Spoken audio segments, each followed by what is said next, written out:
ધારાસભ્ય સંજય કોરડિયાના પત્રના મુદ્દે જાણકારી મળી રહી છે। મહાનગરપાલિકાના કમિશનર ડોક્ટર ઓમ પ્રકાશે આ મામલે આપી છે પ્રતિક્રિયા। કમિશનરે કહ્યું કે ચોમાસાના કારણે શહેરમાં રસ્તાને નુકસાન થયું છે।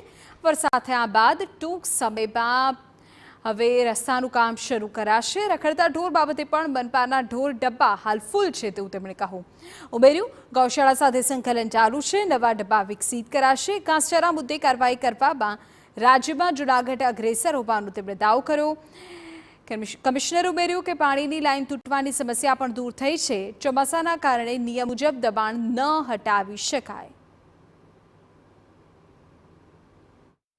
વરસાદ દરમિયાન પણ જ્યાં જ્યાં ખાડાના પ્રશ્નો લોકો દ્વારા રજૂ કરવામાં આવ્યા છે ત્યાં કોલ્ડ મિક્સ નાખીને અથવા આપણો CND ગેસ નાખીને રસ્તાને મોટરેબલ કરવાના પ્રયત્ન કરવામાં આવ્યા છે।